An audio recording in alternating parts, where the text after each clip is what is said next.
Hello students, कैसे हैं आप? आई होप आप अच्छे होंगे। आज की इस वीडियो में हम डिस्कस करेंगे क्लास +1 केमिस्ट्री का फर्स्ट चैप्टर, जिसका नेम है some basic concepts of chemistry. जैसा कि नेम गिवन है, हम इसमें डिस्कस करेंगे कुछ बेसिक कंसेप्ट्स, कुछ बेसिक टर्म्स जो आगे आपको काम आने वाली है आपकी केमिस्ट्री को समझने में।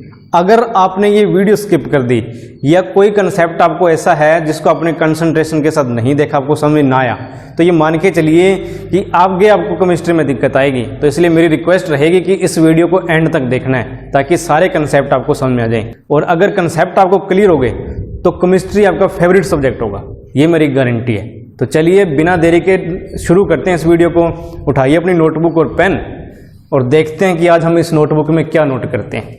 आइए शुरुआत करें फर्स्ट टॉपिक के साथ, और वो है मोल कंसेप्ट। काफ़ी इंटरेस्टिंग और काफ़ी इजी सा टॉपिक है। तो अपनी नोटबुक में हेडिंग लगाओ मोल कंसेप्ट और समझते हैं ये क्या है। तो वीडियो को ध्यान से देखिएगा, नहीं तो ये टॉपिक आपके लिए बोझ बन जाएगा। मोल कंसेप्ट क्या होता है? हमने क्या किया, एक बीकर लिया, ध्यान से समझिएगा इसको। हमने एक बीकर लिया, इस बीकर में कोई सब्सटेंस हमने डाल दिया, कोई सब्सटेंस हमने इसमें डाल दिया। अब क्या है, इस सब्सटेंस के बारे में हम कुछ जानकारी निकाल सकते हैं। जैसे इसका एटॉमिक मास क्या है, ये हम फाइंड आउट कर सकते हैं। अगर ये मॉलिक्यूल्स की फॉर्म में है तो हम फाइंड आउट कर सकते हैं कि इसका मॉलिक्यूलर मास क्या है। और अगर ये आयंस की फॉर्म में, यानी कि हम ये कहें कि ये किसी फार्मूले की फॉर्म में, जैसे NaCl का ये है, तो हम इसका फॉर्मूला मास भी फाइंड आउट कर सकते हैं। ये जितनी भी टर्म्स है इन सभी में हम क्या फाइंड आउट कर रहे हैं? मास मास मास। लेकिन कोई भी ऐसी टर्म हमने अभी तक डिस्कस नहीं की जिसमें हम फाइंड आउट कर पाए कि इसमें कितने नंबर ऑफ एटम्स प्रेजेंट है, इसमें कितने नंबर ऑफ एटम्स प्रेजेंट है। ऐसी कोई टर्म हमने अभी तक डिस्कस नहीं की। तो घबराने की कोई बात नहीं, अब हम डिस्कस करेंगे। ये जो मोल कंसेप्ट है इसमें हम यही डिस्कस करेंगे कि इसमें कितने नंबर ऑफ एटम्स प्रेजेंट हो सकते हैं, उसको हम कैलकुलेट करेंगे। अब एटम्स क्या होते हैं? बिल्कुल माइक्रो पार्टिकल्स होते हैं जिनको माइक्रोस्कोप से ही देख सकते हैं। तो इनको काउंट करना क्या होगा? बहुत मुश्किल होगा, काउंट इम्पॉसिबल है करना इनको।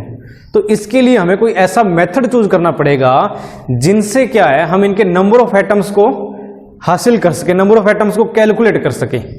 तो वही जो कंसेप्ट है वही है हमारा मोल कंसेप्ट।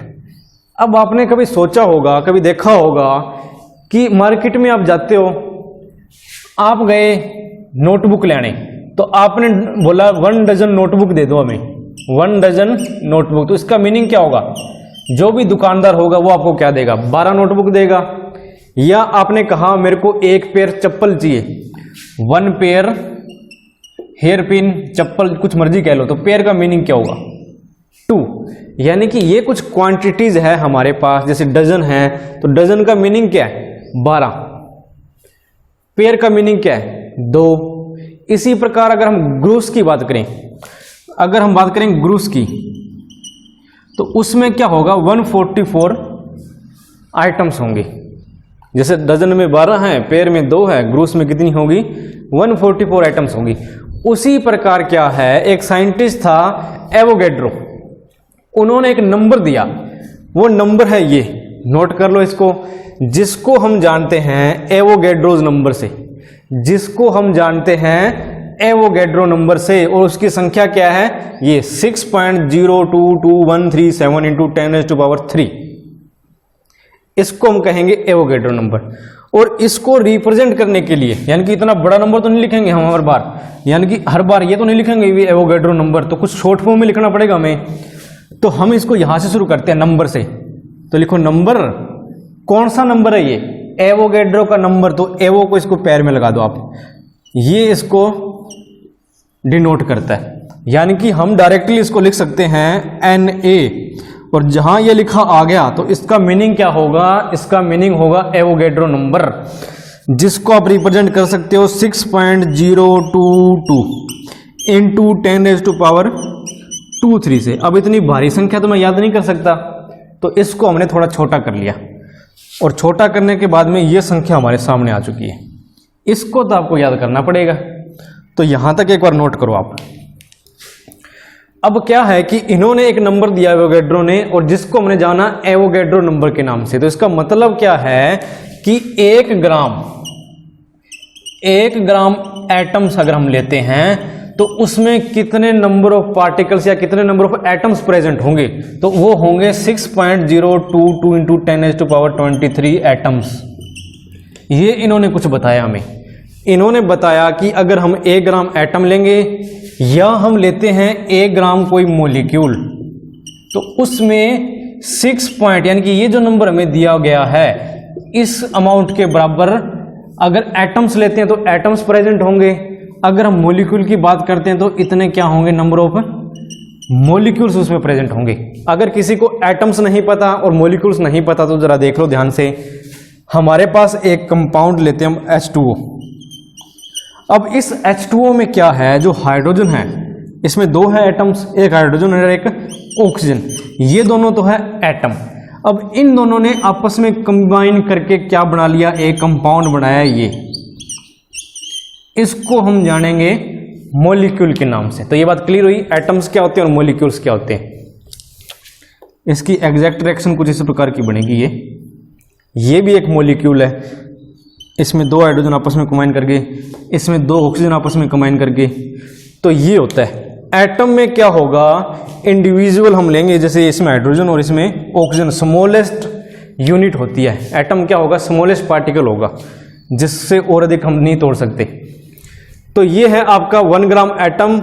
एवोगैड्रो नंबर से इन्होंने जो हमें डिफाइन करके दिया, इन्होंने क्या कहा, इट मे बी डिफाइंड, यानी कि जो एवोगैड्रो नंबर है इसको हम कैसे डिफाइन करेंगे, as the number of atoms, यानी कि कितने नंबर ऑफ एटम्स प्रेजेंट होंगे 1 ग्राम एटम के अंदर, यानी कि 1 ग्राम एटम में कितने नंबर ऑफ एटम्स प्रेजेंट होंगे। हमने मास लिया 1 ग्राम, उसमें इतने नंबर ऑफ एटम्स प्रेजेंट होंगे।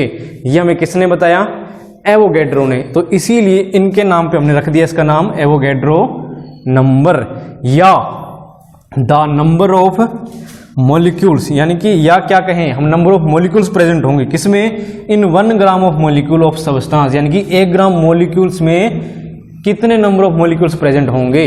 तो इस प्रकार एवोगैड्रो नंबर से हमारे पास क्या चीज निकल के सामने आ रही है, नंबर ऑफ एटम्स और number of molecules in 1 gram atom अगर हम एटम की बात करते हैं, या इन 1 ग्राम मॉलिक्यूल अगर हम मॉलिक्यूल की बात करते हैं। तो यहां तक आपको क्लियर हुआ। अब इसी से क्या है, एक टर्म हमारे सामने निकल के आई, मोल।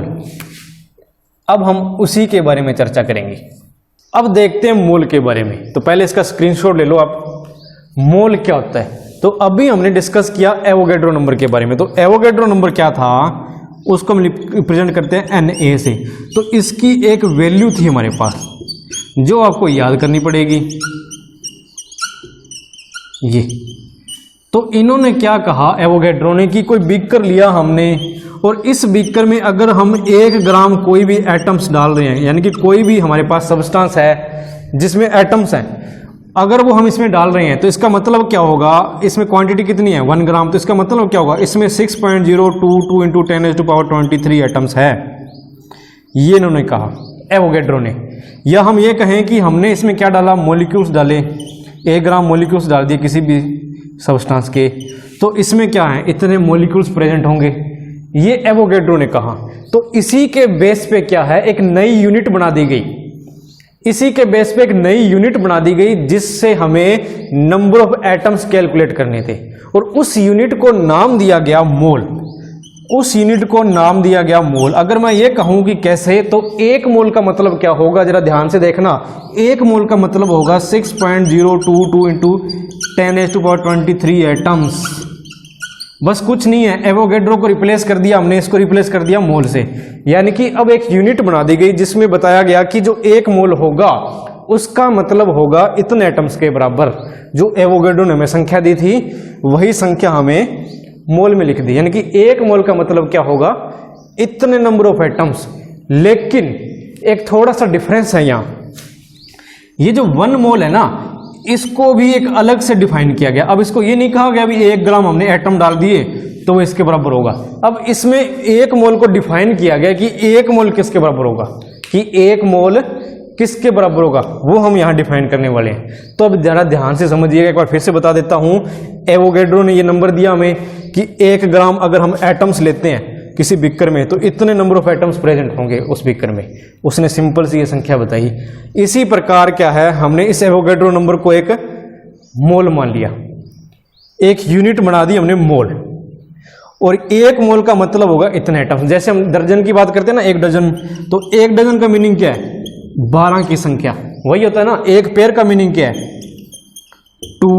उसी प्रकार 1 मोल को बता दिया गया कि ये क्या है, 6.022 into 10⁻23 एटम्स के बराबर। अब हमने डिफाइन करना है 1 मोल को। जरा ध्यान से समझिएगा कैसे डिफाइन करेंगे। यही मैं बीकर ले रहा हूं, एक एग्जांपल लेते हैं पहले। यही मैं बीकर ले रहा हूं यहाँ। अब इस बीकर में क्या ना, अलग अलग एटम्स होते हैं। हमने अभी डिस्कस किए थे एटॉमिक मास के बारे में, हमने डिस्कस किया था मॉलिक्यूलर मास के बारे में। तो हर एक एटम का मॉलिक्यूलर मास क्या होता है, अलग अलग होता है। एटॉमिक मास क्या होगा, अलग अलग होगा। तो हर एक एटम का अगर मैं 1 ग्राम यहां लूंगा तो क्या हमें एक जैसी संख्या मिलेगी। एक बार सोचने वाली बात है कि अगर मैं हर एक एटम कोई भी ले लेते हैं, ऑक्सीजन ले लेते हैं, यहां पर 1 ग्राम ऑक्सीजन लिया हमने, 1 ग्राम हाइड्रोजन लिया हमने, या 1 ग्राम हमने H2O मॉलिक्यूल ले लिया, तो क्या इन सभी के इसके अंदर इतने एटम्स प्रेजेंट होंगे, तो नहीं हो सकते अगर इनका हम ये वेट ले रहे हैं तो इसीलिए जो मोल है इसको डिफाइन किया गया कि 1 मोल क्या होगा। अब जरा ध्यान से समझिएगा, जो 1 मोल है हमारे पास ये होगा किसी भी एटम के एटॉमिक मास के बराबर। जरा देखो, ये नोट कर लेना। 1 मोल का मतलब क्या है, 1 मोल का मतलब है जो एटम हम ले रहे हैं उसका ग्राम एटॉमिक मास। एक बार नोट कर लो, इसको हम एग्जांपल से समझते चलेंगे। अगर हम 1 मोल की बात कर रहा हूं किसी मॉलिक्यूल के बारे में, तो यहां मैं टर्म यूज करूंगा ग्राम मॉलिक्यूलर मास।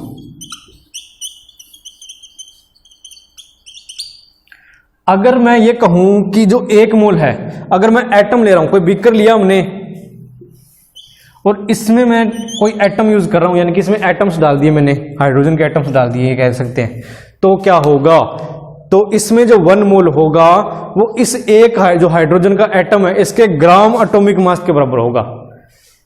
1 मोल किसके बराबर होगा, ग्राम मोलिकुलर मास के बराबर होगा। जरा देखते हैं, पहले इसकी डेफिनेशन नोट डाउन करो आप। A mole is defined as the amount. 1 mole क्या होगा, वो अमाउंट होगी सब्सटेंस की, अमाउंट ऑफ सब्सटेंस। जरा ध्यान से समझना भी 1 मोल क्या है, वो अमाउंट है सब्सटेंस की, विच हैज मास, जिसका क्या होगा, मास होगा किसके बराबर, equal to gram atomic mass. यानी कि 1 मोल क्या है, 1 मोल वो अमाउंट है सब्सटेंस की, यानी कि उस सब्सटेंस का मास है जो किसके बराबर होगा, ग्राम एटॉमिक मास के बराबर होगा। तो यहां तक ये बात क्लियर हुई। अगर हम मॉलिक्यूल लेते हैं, if the substance is atomic, अगर वो सब्सटेंस हम एटॉमिक ले रहे हैं यानी कि एटम्स की फॉर्म में ले रहे हैं, तब तो वो किसके बराबर होगा, जो वो 1 मोल है, तब तो 1 मोल बराबर होगा ग्राम एटॉमिक मास के बराबर। यानी कि उस सब्सटेंस के ग्राम एटॉमिक मास के बराबर क्या होगा, 1 मोल होगा। अगर हम ले रहे हैं मॉलिक्यूल, या लिख रहे हैं और gram molecular mass if the substance is molecular, और अगर हम यहां मॉलिक्यूल की बात कर रहे हैं तो यही 1 मोल क्या है, ग्राम मोलिकुलर मास के बराबर होगा उस सब्सटेंस के। अब इसको एक एग्जांपल से समझते हैं, फिर आपको ये थोड़ा फंडा अच्छे से क्लियर हो जाएगा।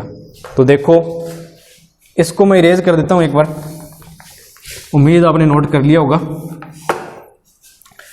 अब मैंने एक बीकर लिया, इस बीकर में क्या ना, जो जाने पहचाने से फॉर्मूले वही यूज करते हैं हम। एक लेते हैं हम हाइड्रोजन, इसमें मैंने डाला हाइड्रोजन, कितना हाइड्रोजन, अब मैं संख्या लिख रहा हूं यहां पर 1 मोल हाइड्रोजन, 1 मोल हाइड्रोजन। तो 1 मोल हाइड्रोजन का मीनिंग क्या होगा, तो इसका मीनिंग यहां ये होगा कि 1 mole equal to 1 mole of hydrogen. अब इसमें एक बात आपने और याद रखनी है, यहां 1 मोल ऑफ हाइड्रोजन नहीं लिखना अकेला। अब इसमें हम क्या ले रहे हैं, ये एटम्स ले रहे हैं, तो यहां हमें कंप्लीट लिखना पड़ेगा, यानी कि 1 मोल ऑफ हाइड्रोजन एटम, ये किसके बराबर होंगे, ये बराबर होगा इसके एटॉमिक मास के बराबर, और हाइड्रोजन का एटॉमिक मास होता है 1, तो इसको मैं लिखूंगा 1 ग्राम। हाइड्रोजन का एटॉमिक मास कितना होता है? 1 होता है, तो इसका एटॉमिक मास मैंने लिख दिया। अभी 1 मोल ऑफ हाइड्रोजन एटम में किसके बराबर होगा? 1 ग्राम के बराबर होगा। अब आपने याद रखना है, यहां सिर्फ इतना नहीं लिख सकते हम 1 मोल ऑफ हाइड्रोजन या कोई भी और एटम जो भी है, इसके साथ हमें स्पेसिफाई करना पड़ेगा ये एटम्स हैं, मॉलिक्यूल्स है, क्या चीज आखिर, तभी हम इसको लिख सकते हैं इसके बराबर। क्लियर है ये बात? अब दूसरा देखो, अब मैंने यहां 1 ग्राम हाइड्रोजन लिए हैं, तो इसका मतलब क्या होगा? ये किसके बराबर है? 1 मोल के बराबर, यानी कि 1 ग्राम मैंने हाइड्रोजन एटम्स लिए हैं, तो इसका मतलब क्या होगा? ये 1 मोल के बराबर है। तो 1 मोल के बराबर है, इसका मतलब क्या होगा? इसमें कितनी संख्या हुई एटम्स की? इतनी संख्या हुई। अब दूसरा एग्जांपल लेते हैं, जरा देखो ध्यान से। अब मैंने क्या किया, यहां यूज किया ऑक्सीजन।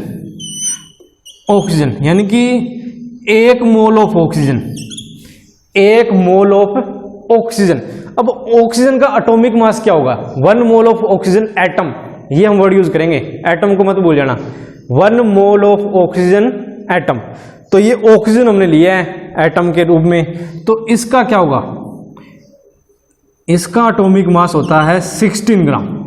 इसका एटॉमिक मास होता है 16 ग्राम। तो इसको मैं कैसे रिप्रेजेंट करूंगा? इसको मैं रिप्रेजेंट करूंगा 1 मोल ऑफ ऑक्सीजन एटम, यानी कि 1 मोल ऑक्सीजन एटम का वो बराबर होगा 16 ग्राम के। वो किसके बराबर होगा? 16 ग्राम के बराबर होगा। क्लियर है ये बात? हाइड्रोजन का 1 मोल किसके बराबर है? 1 ग्राम के बराबर। उसी प्रकार ऑक्सीजन का किसके बराबर होगा? 16 ग्राम के बराबर। ये 1 ग्राम 6 ग्राम ये क्या चीज है? 16 ग्राम। ये इन सब्सटेंसेस के क्या है? ग्राम एटॉमिक मास है। क्लियर है ये बात?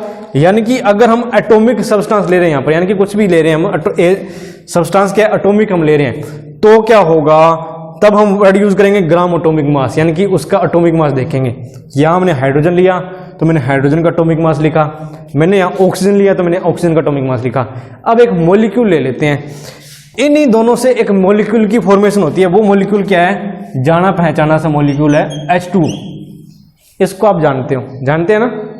तो अब इसकी हम बात करेंगे, थोड़ा सा स्पेस बना लेते हैं।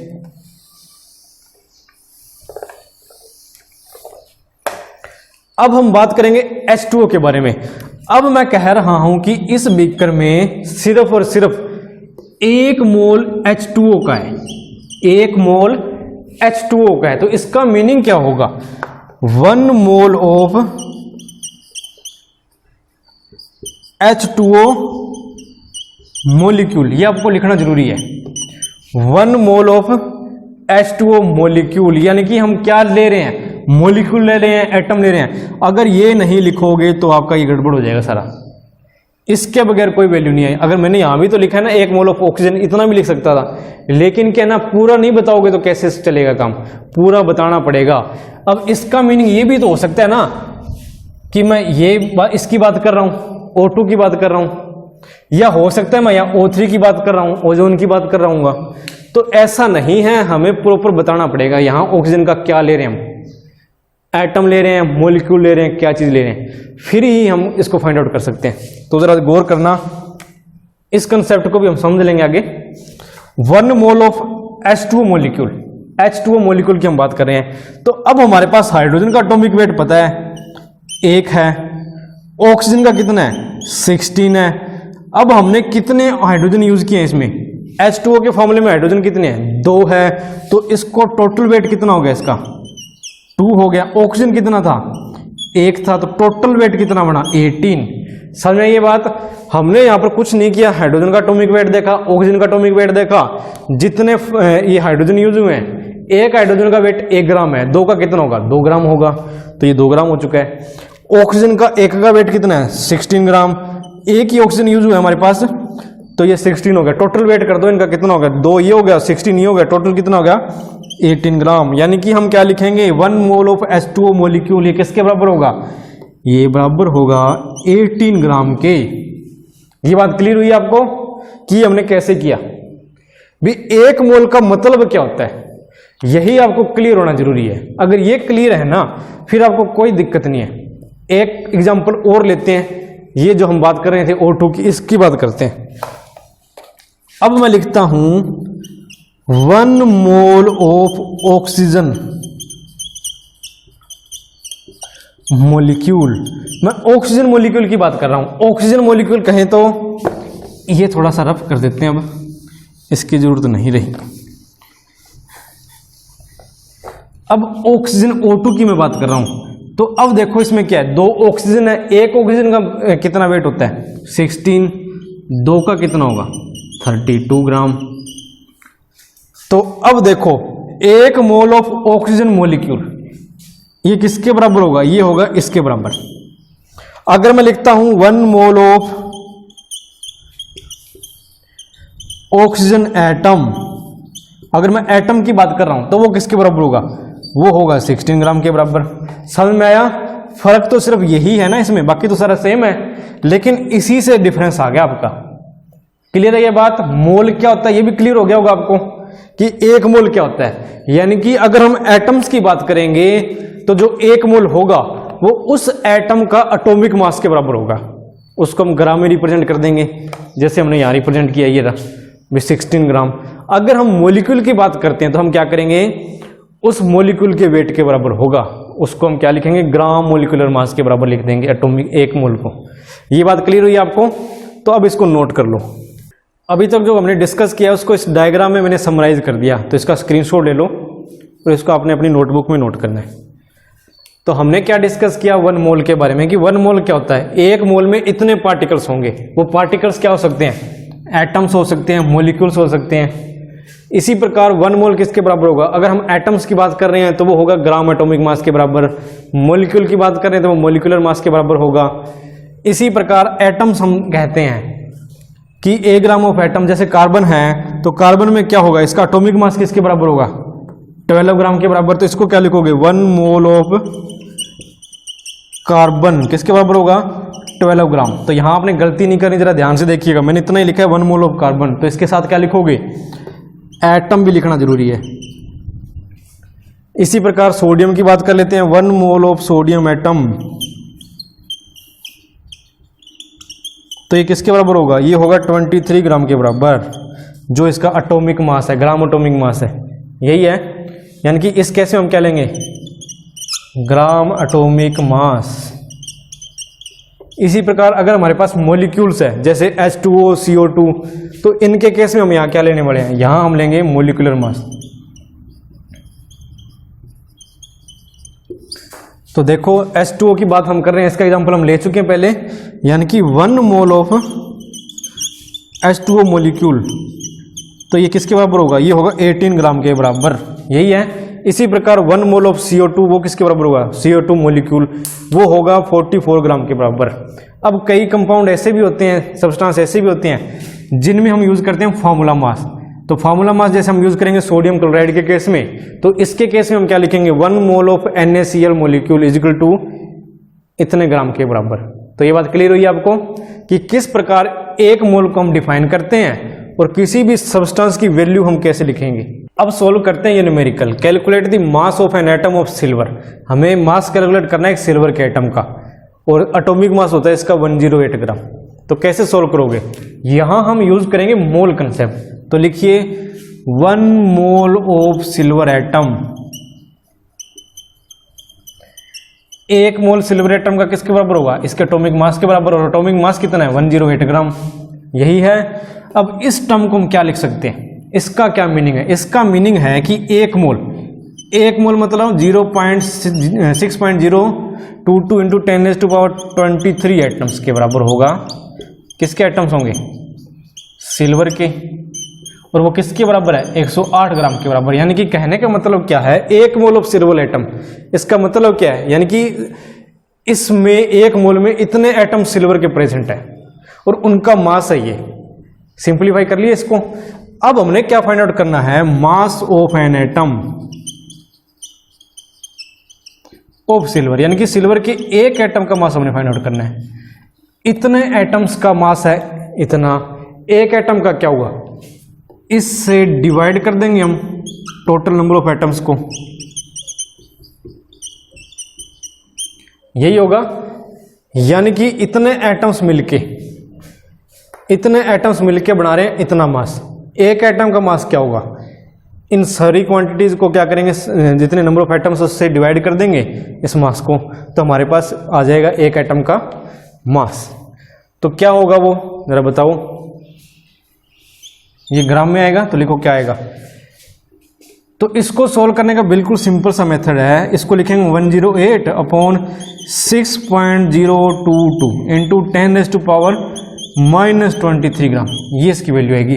अब इनको आप सोल्व कर लो तो आपके पास आंसर आ जाएगा। तो इसको कैसे सोल्व करोगे, तो इसको हम लिख सकते हैं, मैं यहां लिख देता हूं 108 अपॉन 6022, ये डेसिमल पॉइंट हम यहां से रिमूव कर रहे हैं, तो यहां 1 2 3 प्लेसेस पे डेसिमल है, तो हम क्या लिखेंगे 1 2 और 3 0।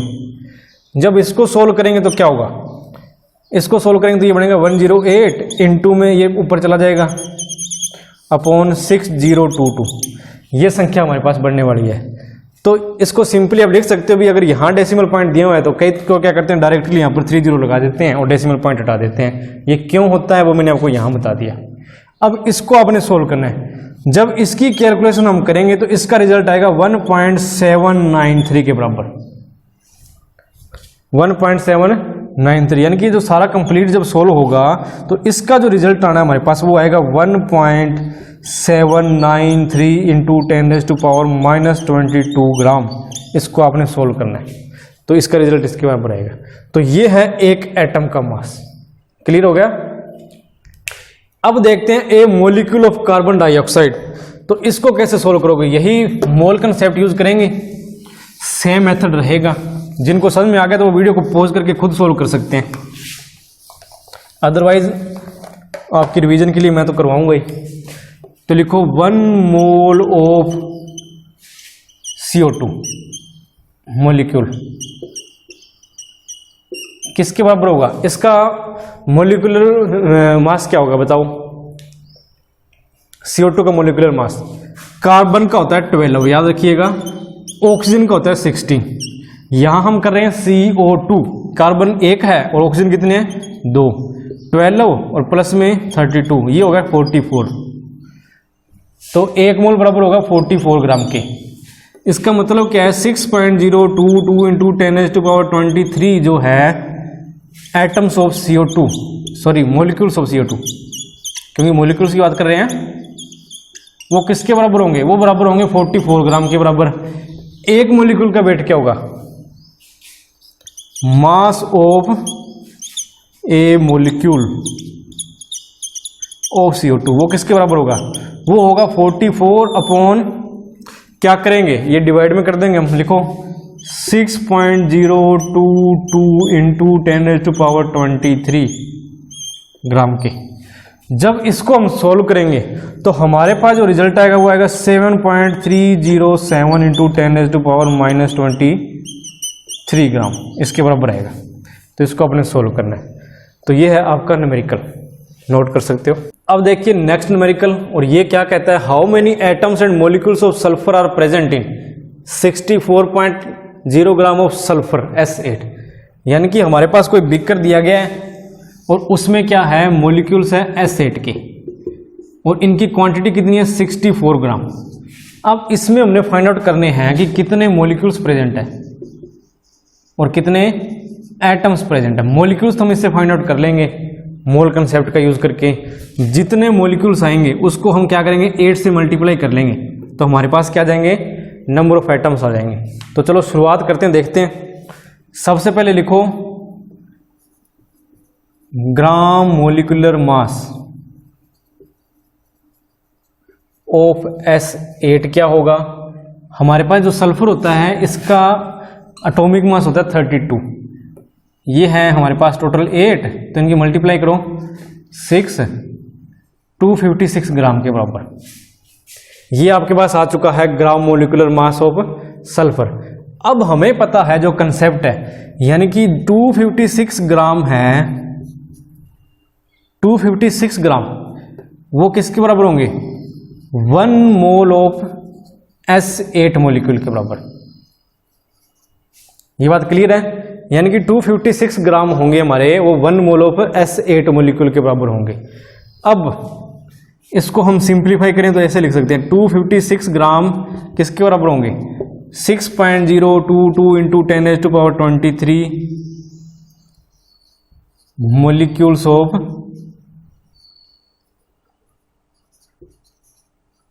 S8। ये बात क्लियर हुई, यानी कि S8 के इतने मोलिक्यूल्स का वेट होगा 256 ग्राम। अब अगर हमने 1 ग्राम का वेट फाइंड आउट करना है 1 ग्राम का, तो वो क्या होगा, जितने मोलिक्यूल्स हैं उसको हम इससे डिवाइड कर देंगे, तो ये होगा 6.022 इंटू 10⁻23। इसको हम डिवाइड कर देते हैं 256 से, यानी कि 256 ग्राम वेट है इतने मोलिक्यूल्स का, और 1 ग्राम वेट किसके बराबर होगा, तो जितने मोलिक्यूल्स उसको हम इससे डिवाइड कर देते हैं, तो हमारे पास ये वेट आ जाएगा 1 मोलिक्यूल का। लेकिन हमें क्या फाइंड आउट करना है 64 ग्राम, कि 64 ग्राम में कितने एटम्स प्रेजेंट है। ये तो है प्रेजेंट 1 ग्राम के अंदर, अगर इसको मैं मल्टीप्लाई कर दूं, देखो नंबर ऑफ molecules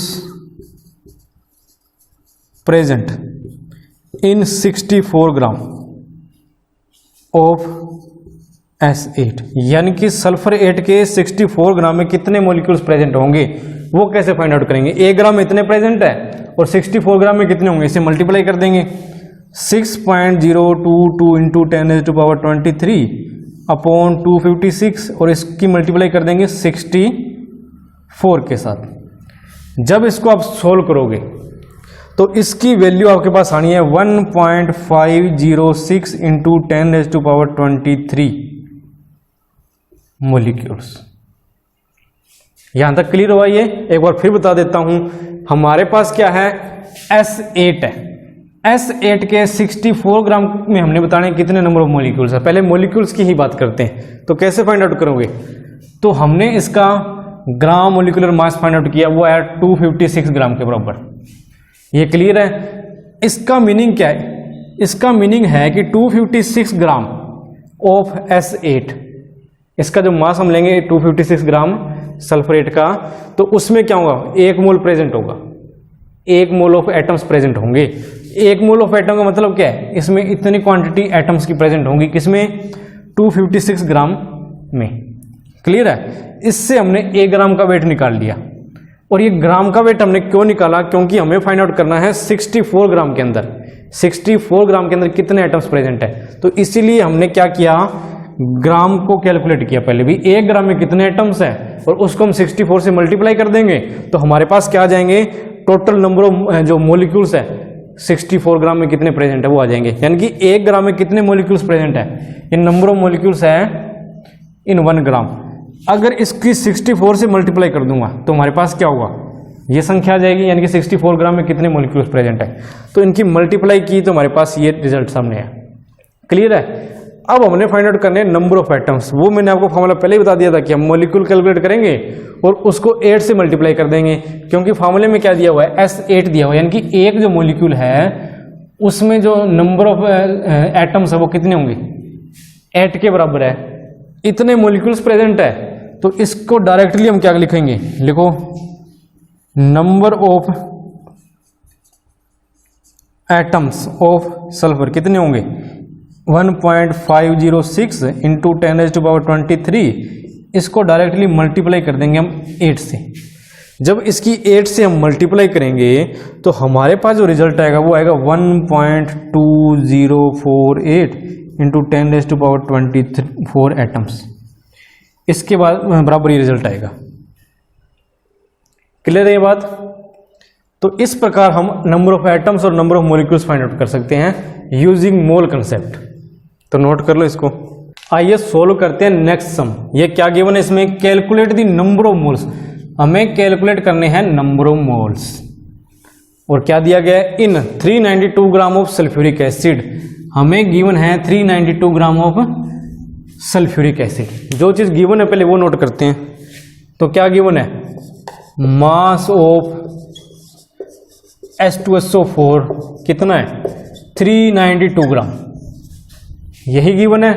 उसके बाद हमने कैलकुलेट करना है नंबर ऑफ मोल्स। बिल्कुल सिंपल सा क्वेश्चन है, बस आपको समझना पड़ेगा कि इसको हम किस अप्रोच से सोल्व करेंगे, फिर आप खुद सोल्व कर सकते हो।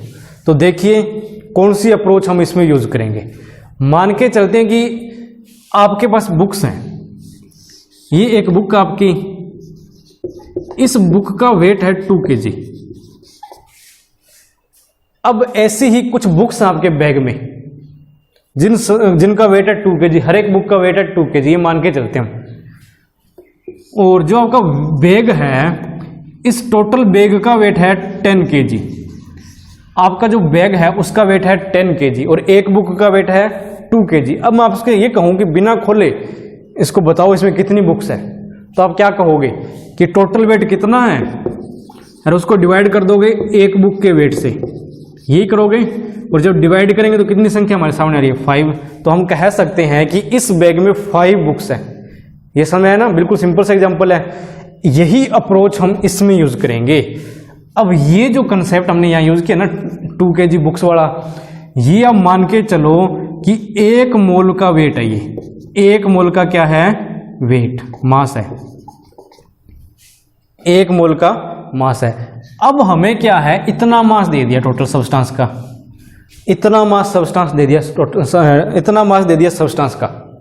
अब इसी मास से हमने नंबर ऑफ मोल्स कैलकुलेट करने हैं, यानी कि ऊपर हम क्या लिखेंगे। अब इसका फॉर्मूला बना रहा हूं इसी अप्रोच से मैं, एक बार देखो। नंबर ऑफ मोल्स,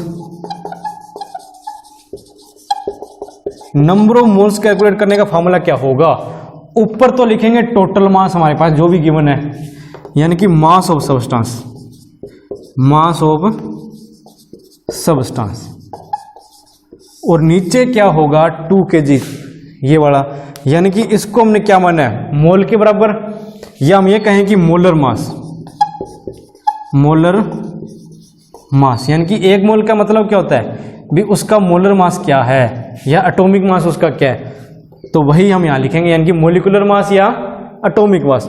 तो ये आपका फॉर्मूला बन चुका है। अब इस फॉर्मूले से हम इसको डायरेक्टली सोल्व कर सकते हैं। जरा देखो कैसे। H2SO4 है हमारे पास, H2SO4। अब आपको इनका अलग अलग एटॉमिक मास पता होना चाहिए। हाइड्रोजन का होता है एटॉमिक मास 1, सल्फर का होता है 32, ऑक्सीजन का होता है 16। अगर नहीं पता तो इनको अलग से नोट करते रहिएगा साथ के साथ, जैसे जैसे न्यूमेरिकल सोल्व करेंगे इनको नोट करते रहो। हाइड्रोजन कितने हमारे पास 2, यानी कि 1 × में 2। सल्फर कितने हैं 1, तो इसको डायरेक्टली लिख सकते हैं 32। ऑक्सीजन कितने हैं 4, और एक ऑक्सीजन का होता है 16, इसको 4 से मल्टीप्लाई करो, ये आएगा 64। अब इनको ऐड करेंगे तो टोटल आएगा हमारे पास 8 और 9, 98। क्लियर है ये बात, यानी कि 1 मोल ऑफ H2SO4 उसका वेट कितना है 98 ग्राम, यानी कि एक बुक का वेट यहां कितना है अब 98 ग्राम है। टोटल बैग का वेट है आपका 392 ग्राम। अब आपने बताना भी इसमें कितनी बुक्स हैं, तो क्या लिखोगे 392/98 डिवाइड कर दोगे इसको, और ये जाएगा 4 पे। तो आप कह सकते हो कि इस बैग में कितनी बुक्स हैं 4 बुक्स हैं। तो यही कंसेप्ट, यही अप्रोच हम यहां यूज करने वाले हैं, और इसी अप्रोच से हमने ये फॉर्मूला जनरेट किया है। तो मास ऑफ सब्सटेंस कितना है 392 ग्राम, अपॉन में मोलर मास हमने फाइंड आउट किया था कितना 98 ग्राम। तो इसको जब डिवाइड करेंगे तो हमारे पास नंबर ऑफ मोल्स कितने आ गए 4 मोल्स। क्लियर है, ये बिल्कुल सिंपल सा है। लेकिन अब आप कहो कि सर हमें तो फार्मूला याद नहीं होता, कुछ और तरीका बताओ जिसमें बिना फार्मूले के हम इसको सोल्व कर सकते हैं। तो वो मेथड भी हम देख लेते हैं। चलो देखो, अप्रोच यही रहेगी, अप्रोच यही रहेगी, लेकिन बिना फार्मूले यूज किए हम इसको कैलकुलेट कैसे करेंगे वो देखो आप। वैसे तो कोई टफ फार्मूला नहीं है, इस अप्रोच को अगर आप याद रखोगे तो आसानी से कर सकते हो। फिर भी चलो कोई बात नहीं, देखेंगे। अब हमें पता है कि 1 मोल है जो 1 मोल ऑफ H2SO4 मोलिक्यूल, वो किसके बराबर होगा 98 ग्राम के बराबर होगा। यही है, अभी हमने कैलकुलेट किया था। तो अब हमने क्या करना है बिना फार्मूले के, यानी कि वो फार्मूला हमने यहाँ जनरेट किया था जो, उसके बगैर इस क्वेश्चन को सोल्व करना है, नंबर ऑफ मोल्स कैलकुलेट करने हैं। तो क्या करेंगे, बिल्कुल सिंपल सी कैलकुलेशन हमने करनी है। हमने फाइंड आउट क्या करना है पहले वो देखो। जो चीज़ हमने फाइंड आउट करनी होती है हमेशा याद रखना, वो हमेशा राइट साइड में रखेंगे हम। कहाँ रखेंगे? राइट साइड में। तो हमें यहाँ फाइंड आउट करना है नंबर ऑफ मोल्स, तो नंबर ऑफ मोल्स हम इस साइड में रखेंगे, लेकिन हमने तो इधर रख रखे हैं। तो इस लाइन को आपने इस तरह लिख देना है कि 98 ग्राम्स ऑफ H2SO4 वो किसके बराबर होंगे? 1 मोल के बराबर होंगे। यानी कि 98 ग्राम हमने लिया H2SO4 का, तो वो किसके बराबर हुआ? 1 मोल के बराबर। 1 ग्राम किसके बराबर होगा? वो होगा 1 मोल अपॉन 98, यानी कि 1 तो कम होगा, तो इसके लिए हम क्या करेंगे? इसको डिवाइड कर देंगे, यानी कि 1 मोल अपॉन 98 ग्राम। ये हो गया। हमें फाइंड आउट करना है 392 ग्राम के लिए। 392 ग्राम ऑफ H2SO4 वो किसके बराबर होगा? अब हम क्या करेंगे? 1 ग्राम हमारे पास है, 1 ग्राम का रिजल्ट है हमारे पास 1.98। इसकी मल्टीप्लाई अगर हम कर देते हैं 392 से, तो हमारे पास टोटल नंबर ऑफ मोल्स आ जाएंगे कि नहीं आएंगे? तो लिखो, इसको डिवाइड करो, कितना आएगा? 4 मोल्स। तो इस क्वेश्चन को आप ऐसे भी सोल्व कर सकते हो, जैसे आपका मन करे वैसे सोल्व करो। मैंने आपको फॉर्मूले से भी बता दिया और इस तरीके से भी बता दिया, लेकिन दोनों में जो अप्रोच है, जो कंसेप्ट है, वो कुछ ऐसा ही लग रहा है। इसी कंसेप्ट से इसको सोल्व कर रहे हैं। तो ये है आपका न्यूमेरिकल, नोट कर लो। अब देखिए हमारा नेक्स्ट टॉपिक वो है सॉल्यूशन। इसमें हम डिस्कस करेंगे कुछ कंसंट्रेशन टर्म्स जिनमें हम यूज करेंगे मोल कंसेप्ट। ये जो टॉपिक है आपका सॉल्यूशन, ये आपको 12th में भी आएगा। तो अब अगर आप इसको ध्यान से समझ लेते हो तो 12th में आपको इजी हो जाएगा। तो चलिए शुरू करते हैं सॉल्यूशन। सॉल्यूशन होता क्या है? एक बीकर लिया हमने, इस बीकर में हमने कोई कंपाउंड डाला ए, एक कंपाउंड ओ डाला, इसमें बी। इन दोनों को हमने इसमें मिक्स कर दिया। ये जो हमारे पास तैयार होगा, इसी को हम कहेंगे सॉल्यूशन। इसको मिक्सचर भी कहते हैं, इसको मिक्सचर कहेंगे या कहेंगे सॉल्यूशन। तो सॉल्यूशन की एक कंडीशन है, सॉल्यूशन क्या होता है? एक होमोजीनियस मिक्सचर होता है। होमोजीनियस मिक्सचर काफी लंबा चौड़ा नाम है, लेकिन घबराए नहीं, मैं आपको बता देता हूं। 2 तरह के मिक्सचर होते हैं। मिक्सचर का मतलब क्या होता है? अभी 2 कंपाउंड हमने डाल दिए, उनको मिक्स कर दिया। जैसे नवरत्न भुजिया होता है, तो उसमें क्या होता है? 2-3 चीजें, मूंगफली भी डाल दी, भुजिया भी डाल दिया, 1-2 बादाम भी डाल दिए, तो उनको मिक्स कर दिया हमने, और वो हमारे पास क्या बन गया? एक मिक्सचर बन गया। मुंह में पानी आ गया। अब हम बात करते हैं सॉल्यूशन की। तो सॉल्यूशन में क्या होगा? ये जो मिक्सचर है हमारे पास, ये होता है हेटेरोजीनियस। हेटेरोजीनियस का मतलब जिसमें कंपोजिशन, अब जैसे पैकेट लिया हमने नवरत्न भुजिया, तो उसमें क्या है कि जो कंपोजिशन होगा हमारा, ऊपर से हमने उठाया, मुट्ठी भर ली, तो उसमें क्या है? जो क्वांटिटी हमारे पास बादाम की आई है, 2-4 बादाम आ गए होंगे हाथ में, तो वो क्या है? अगर हम नीचे से उठाएंगे तब जो क्वांटिटी है, दोनों अलग अलग हो सकती है, वेरी कर सकती है उसमें। यानी कि किसी भी पॉइंट के ऊपर अगर यहाँ कोई क्वांटिटी है हमारे पास, जो कंपोजिशन है ए और बी का, इनका जो अनुपात है, और यहाँ जो इनका रेशो है ए और बी का, वो अगर अलग अलग है दोनों पॉइंट के ऊपर, एक जैसा नहीं है, तो उसको हम कहेंगे हेटेरोजीनियस मिक्सचर। अब जैसे हमने वाटर लिया और उसके अंदर मिक्स कर दिया NaCl, यानी कि नमक इसमें मिक्स कर दिया, तो हम यहाँ किसी भी पॉइंट के ऊपर अगर कंसंट्रेशन चेक करेंगे, यानी कि किसी भी पॉइंट की हम बात करें इस सॉल्यूशन के अंदर, तो हमें एक जैसा टेस्ट मिलेगा। जो नमक और पानी का अनुपात होगा इसके अंदर, वो एक जैसा होगा। तो ऐसे जो सॉल्यूशन होंगे उनको हम बोलेंगे होमोजीनियस मिक्सचर। यानी कि पूरा जो सॉल्यूशन है हमारे पास, जो भी हमने यहाँ मिक्सचर तैयार किया है, उसमें थ्रू आउट कंप्लीटली कहीं भी हम चेक कर लें, अगर हमें एक जैसा रेशो मिलता है, एक जैसा ही कंपाउंड मिलेगा, तो उसको हम कहेंगे होमोजीनियस। होमोजीनियस का मतलब होता है एक समान हिंदी में। हेटेरोजीनियस में क्या होगा? अगर हमें जो कंपोजिशन मिल रहा है, यहाँ अलग मिल रहा है, यहाँ अलग मिल रहा है, यहाँ अलग कंपोजिशन मिल रहा है, तो उसको हम क्या कहेंगे? हेटेरोजीनियस मिक्सचर कहेंगे। क्लियर है ये बात? तो अब क्या है, जो सॉल्यूशन होता है हमारा, ये हमेशा ही क्या होगा? होमोजीनियस मिक्सचर होगा।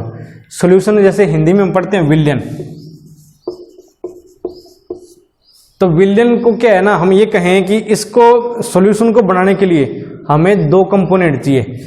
एक तो चाहिए सोल्यूट और एक चाहिए सोलवेंट। सोल्यूट का मतलब है जो कम क्वांटिटी में होता है, जैसे नमक। यहां हमने ये सॉल्यूशन तैयार किया तो जो NaCl यानी कि जो नमक है वो क्या है, सोल्यूट है। सोल्यूट का मीनिंग क्या होगा, विलेय, जो कम क्वांटिटी में होगा, और सॉल्वेंट का मीनिंग जो ज्यादा क्वांटिटी में होगा। यहां जो हमने वाटर यूज किया है ये क्या है, एज ए सॉल्वेंट हम यहाँ यूज कर रहे हैं। तो क्लियर हो गया सॉल्यूशन क्या होता है। अब हम अगर इसकी कंसंट्रेशन की बात करें तो जरा ध्यान से समझना कंसंट्रेशन क्या होती है। इसी की कंसंट्रेशन से रिलेटेड कुछ टर्म्स है हमारी जो हम डिस्कस करेंगे। तो पहले तो आपको कंसंट्रेशन ही समझना जरूरी है। हमारे पास दो बीकर है ए और ये सेकंड बीकर है बी, दोनों में हमने वाटर लिया 1 लीटर, इसमें भी 1 लीटर वाटर है और इसमें भी हमने वाटर लिया 1 लीटर। अब इसमें हमने 1 चम्मच, इसमें 1 टेबल स्पून साल्ट ऐड किया हमने, और वहीं इसमें हमने 2 टेबल स्पून साल्ट ऐड किया। दोनों में वाटर की जो क्वांटिटी है, वाटर क्या है यहां पर, एज ए सोलवेंट है। दोनों में वाटर यहां क्या है, एज ए सोलवेंट है। तो दोनों में जो सोलवेंट हमने यूज किया है उसकी क्वांटिटी इक्वल है, लेकिन यहां जो सोल्यूट हमने, ये दोनों क्या है, सोल्यूट है। जो सोल्यूट की क्वांटिटी है वो हमने दोनों में अलग अलग कर दी। यहां क्वांटिटी 1 टेबल स्पून है और यहां क्वांटिटी 2 टेबल स्पून है। तो हम क्या कहेंगे कि जो बी है इस बीकर में जो कंसंट्रेशन है, कंसंट्रेशन होगी साल्ट की, वो क्या होगी, ज्यादा होगी। यहां साल्ट की कंसंट्रेशन क्या होगी, ज्यादा होगी। कहने का मतलब क्या है, इसमें सोल्यूट की क्वांटिटी ज्यादा है। सोल्यूट की क्वांटिटी जब ज्यादा होगी तो हम कहेंगे कि उसमें सोल्यूट की कंसंट्रेशन क्या है, ज्यादा है। यही है आपका कंसेप्ट कंसंट्रेशन का। क्लियर है ये बात। यानी कि इसमें क्या होगा, ज्यादा नंबर ऑफ मॉलिक्यूल्स होंगे, ज्यादा क्या होंगे, मॉलिक्यूल्स होंगे। किसके, साल्ट के। और साल्ट कौन सा यूज किया हमने, NaCl, यानी कि यहां NaCl के मॉलिक्यूल्स की संख्या ज्यादा है, और जिसमें नंबर ऑफ मॉलिक्यूल्स की संख्या ज्यादा होगी तो उसका मतलब क्या होगा, उसकी कंसंट्रेशन भी क्या होगी, ज्यादा होगी। तो एक पॉइंट और नोट कर लीजिए। अब यहां क्या है, ये जो साल्ट हमने इसमें मिक्स किया है तो ये तो नहीं भी इसके साथ रिएक्ट कर गया, रिएक्शन तो नहीं किया, ये तो इसमें मिक्स हो चुका है, घुल चुका है इसके अंदर। तो कई बार क्या होता है ना, हम कोई सोल्यूशन तैयार करने की कोशिश करें, कोई सोल्यूशन हम ऐसा तैयार करने की कोशिश करें जो एक दूसरे के साथ रिएक्शन कर सकते हैं, जो एक दूसरे के साथ रिएक्ट कर सकते हैं, तो उससे क्या होगा, एक नया कंपाउंड बन जाएगा हमारे पास, उससे एक नया कंपाउंड बन जाएगा, वो सोल्यूशन तैयार नहीं होगा। तो यानी कि सोल्यूशन की जो डेफिनेशन में हम लिखेंगे वो क्या लिखेंगे कि सोल्यूशन क्या होता है, एक होमोजेनियस मिक्सचर होता है। किसका, 2 या मोर देन 2 या 2 या 2 से ज्यादा क्या कंपाउंड्स का, नॉन रिएक्टिंग कंपाउंड्स का भी, जो आपस में रिएक्ट ना करते हो, आपस में घुल जाएं बस, तो उसी को हम क्या कहेंगे, सॉल्यूशन कहेंगे। और उम्मीद करता हूं ये कंसंट्रेशन टर्म भी आपको समझ में आ गई होगी कि कंसंट्रेशन वर्ड मैं जहां भी यूज करूंगा तो उसका मीनिंग क्या होगा, उसका मीनिंग होगा number of solute particle, number of solute in solution. Number of solute कितना है सॉल्यूशन में, उसको हम कहेंगे कंसंट्रेशन। क्लियर है ये बात। तो अब इसकी नोट करते हैं डेफिनेशन। नोट कीजिए सॉल्यूशन की definition. A solution is defined as, कैसे डिफाइन करेंगे, होमोजीनियस मिक्सचर। एक होमोजीनियस मिक्सचर होगा, होमोजीनियस का मतलब एक समान, हर पॉइंट पर एक जैसा हमें दिखाई देगा, उसको हम बोलेंगे होमोजीनियस मिक्सचर ऑफ 2 और मोर केमिकली नॉन रिएक्टिंग सब्सटेंस, 2 या 2 से ज्यादा नॉन रिएक्टिंग सब्सटेंसेस, उनका जो मिक्सचर होगा, होमोजेनियस मिक्सचर होगा, उसको हम क्या कहेंगे, सॉल्यूशन कहेंगे। अब इसमें क्या है, the component present in smaller amount, जो कंपोनेंट स्मॉलर अमाउंट में प्रेजेंट होगा उसको हम कहेंगे सोल्यूट, और जो कंपोनेंट लार्जर अमाउंट में प्रेजेंट होगा उसको कहेंगे हम सोलवेंट। नोट कीजिए पहली कंसंट्रेशन टर्म मास परसेंट या वेट परसेंट। तो ये होती क्या है, जरा देखिए इसकी डेफिनेशन से समझते हैं। मास परसेंट ऑफ ए सोल्यूट, हमने यहां फाइंड आउट करनी है मास percent of solute in a solution, यानी कि सोल्यूशन में सोल्यूट की मास परसेंट क्या होगी कंसंट्रेशन की, is the mass of solute. ये क्या होगा, मास ऑफ सोल्यूट किसमें, ग्राम में, percent in 100 gram of solution, यानी कि मास परसेंट निकालनी हमने सोल्यूट की सॉल्यूशन में, तो कैसे फाइंड आउट करोगे? तो वो क्या होगा, is the mass of solute in gram percent, यानी कि ग्राम परसेंट के अंदर मास होगा सोल्यूट का, किसमें? 100 ग्राम ऑफ सॉल्यूशन के अंदर। तो इसको एक एग्जांपल से समझते हैं। हमने कोई बीकर लिया, इस बीकर में मान के चलिए हमारे पास वाटर है और साथ में क्या डाला हमने इसमें? साल्ट। साल्ट की क्वांटिटी हम मान लेते हैं कि हमारे पास है 25 ग्राम, और इन दोनों को मिक्स करने के बाद में जो सॉल्यूशन तैयार हुआ है उसकी क्वांटिटी आ चुकी है हमारे पास 100 ग्राम। उसकी क्वांटिटी आ चुकी है सॉल्यूशन की 100 ग्राम, यानी कि वाटर को और साल्ट को मिक्स करने के बाद में हमारे पास 100 ग्राम सॉल्यूशन प्रिपेयर हुआ है।